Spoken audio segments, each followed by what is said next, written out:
Today I offer the reading of How the Grinch Stole Christmas by Dr. Seuss, that is, Theodore Geisel. This is my Christmas present to you. I wish you all a very Merry Christmas. Every Who down in Whoville liked Christmas a lot, but the Grinch, who lived just north of Whoville, did not. The Grinch hated Christmas the whole Christmas season. Now, please don't ask why. No one quite knows the reason. It could be his head wasn't screwed on just right. It could be, perhaps, that his shoes were too tight. But I think that the most likely reason of all may have been that his heart was 2 sizes too small. Whatever the reason, his heart or his shoes, he stood there on Christmas Eve hating the Whos, staring down from his cave with a sour, grinchy frown at the warm lighted windows below in their town. For he knew every Who down in Whoville beneath was busy now hanging a mistletoe wreath. And they're hanging their stockings, he snarled with a sneer. Tomorrow is Christmas, it's practically here. Then he growled with his Grinch fingers nervously drumming. I must find some way to stop Christmas from coming. For tomorrow he knew all the Who girls and boys would wake bright and early, they'd rush for their toys. And then, oh, the noise! Oh, the noise, noise, noise, noise! That's one thing he hated. The noise, noise, noise, noise. Then the Who's young and old would sit down to a feast, and they'd feast, and they'd feast, and they'd feast, feast, feast, feast.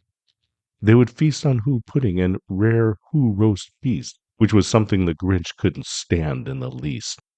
And then they'd do something he liked least of all.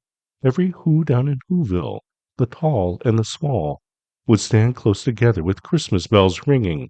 They'd stand hand in hand, and the Whos would start singing. They'd sing, and they'd sing, and they'd sing, sing, sing, sing. And the more the Grinch thought of this Who Christmas sing, the more the Grinch thought, I must stop this whole thing. Why, for 53 years I've put up with it now. I must stop this Christmas from coming. But how? Then he got an idea, an awful idea. The Grinch got a wonderful, awful idea. I know just what to do, the Grinch laughed in his throat, and he made a quick Santa Claus hat and a coat. And he chuckled and clucked, what a great Grinchy trick. With this coat and this hat, I'll look just like St. Nick. All I need is a reindeer. The Grinch looked around, but since reindeer are scarce, there was none to be found. Did that stop the old Grinch? No, the Grinch simply said, if I can't find a reindeer, I'll make one instead. So he called his dog Max, and he took some red thread, and he tied a big horn on the top of his head. Then he loaded some bags and some old empty sacks on a ramshackle sleigh. Then he hitched up old Max. Then the Grinch said, "Giddy up!"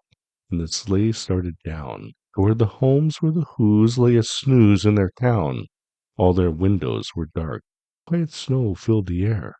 All the Whos were all dreaming sweet dreams without care when he came to the first little house on the square.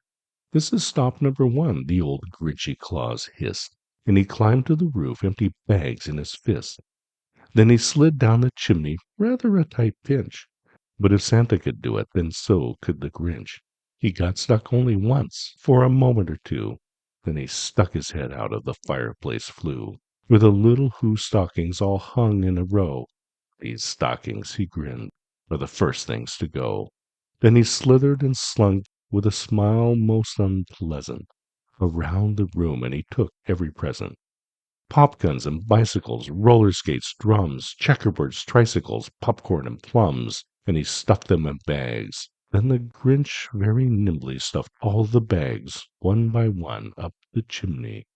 Then he slunk to the icebox. He took the Who's feast. He took the Who pudding. He took the roast beast. He cleaned out that icebox as quick as a flash. Why, the Grinch even took their last can of Who hash. Then he stuffed all the food up the chimney with glee. And now, grinned the Grinch, I will stuff up the tree. And the Grinch grabbed the tree, and he started to shove, when he heard a small sound like the coo of a dove. He turned around fast, and he saw a small Who, little Cindy Lou Who was not more than 2. The Grinch had been caught by this tiny Who daughter, who got out of bed for a cup of cold water. She stared at the Grinch and said, "Santa Claus, why?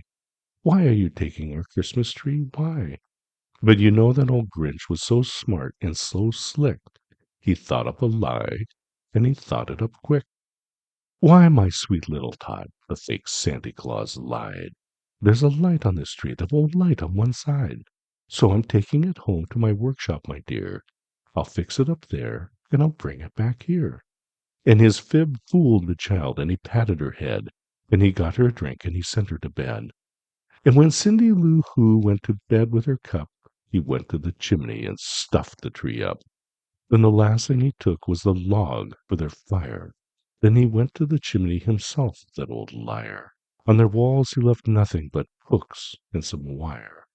And one speck of food that he left in the house was a crumb that was even too small for a mouse.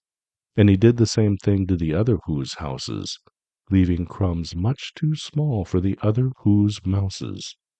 It was 1/4 past 9, all the Who's still in bed, all the Who's still a snooze, when he packed up his sled.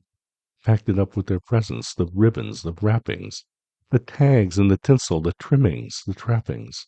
3,000 feet up the side of Mount Crumpet, he rode with his load to the tip-top to dump it. Coo-poo to the Who's he was grinchily humming. They're finding out now that no Christmas is coming. They're just waking up. I know just what they'll do. Their mouths will hang open a minute or two.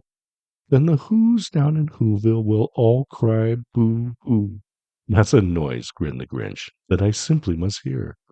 So he paused, and the Grinch put his hand to his ear. And he did hear a sound rising over the snow. It started in low, then it started to grow. But the sound wasn't sad. Why, this sound sounded merry. It couldn't be so, but it was merry. Very. He stared down at Whoville. The Grinch popped his eyes. Then he shook. What he saw was a shocking surprise. Every Who down in Whoville, the tall and the small, was singing without presents at all. He hadn't stopped Christmas from coming. It came. Somehow or other, it came just the same. And the Grinch, with his Grinch feet ice cold in the snow, stood puzzling and puzzling. How could it be so? It came without ribbons. It came without tags. It came without packages, boxes, or bags. And he puzzled 3 hours till his puzzler was sore. Then the Grinch thought of something he hadn't before. Maybe Christmas, he thought, doesn't come from a store. Maybe Christmas, perhaps, means a little bit more. And what happened then? Well, in Whoville, they say, the Grinch's small heart grew 3 sizes that day. And the minute his heart didn't feel quite so tight, he whizzed with his load through the bright morning light. And he brought back the toys and the food and the feast, and he himself, the Grinch, carved the roast beast.